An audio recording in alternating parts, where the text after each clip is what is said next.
adu hojo si si khoi na yam special oina lokhot pamna koi staff sing se doctor any subordinate staff sing je kanam to suti lobu yaroi lobu taraga di khoi gi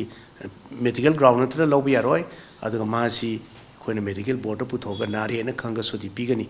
Malem gi oina meepainariba novel coronavirus ngakthoknaba Directorate of Health Services Manipurna cheksin thourang kaya loukhatli hauzik fawbada state asigi oina chingnaba meeoi mari gi sample Pune da laiba National Institute of Virology da sample thakre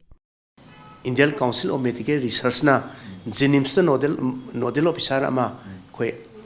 identify torga khalaiba nodal officer gi through the koi any suspected case moi salaga test torga moina courier da torga tharga koi gi Pune da National Virology Laboratory da koi thagdaba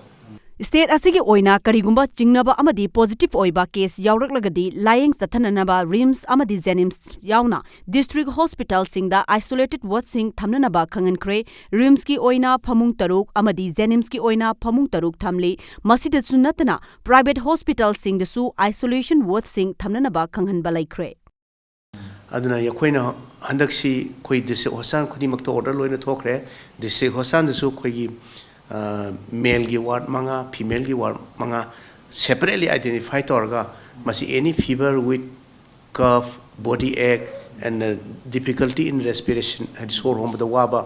mayam sing ji leina na ba identify torga thamoina khoi haigre ada kari ma moijin henjalaga di khoi imphal ki GNIMS and rims ta porakna ba ambulance ready tau haina khoi order loi thosakre CMO mayam na khoi pau pijakre doctor mayam da loi alert oin lehangre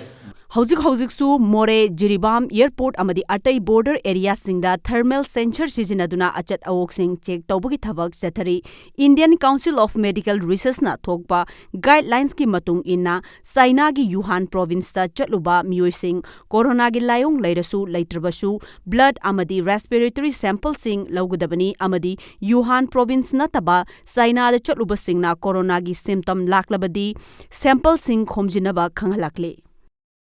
Kanagumana lok lahu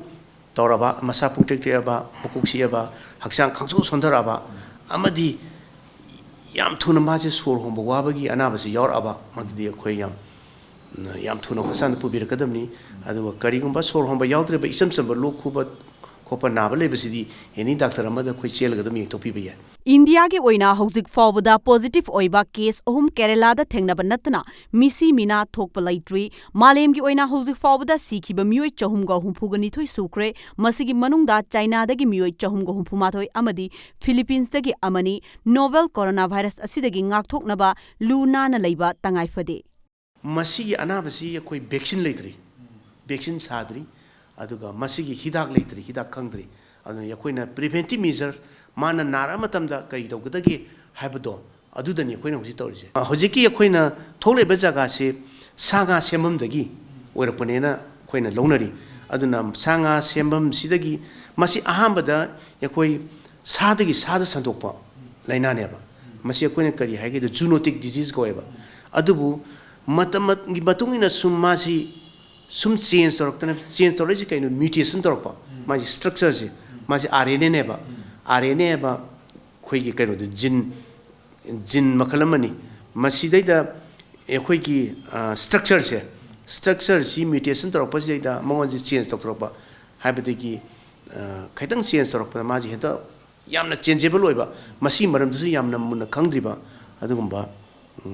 laina amani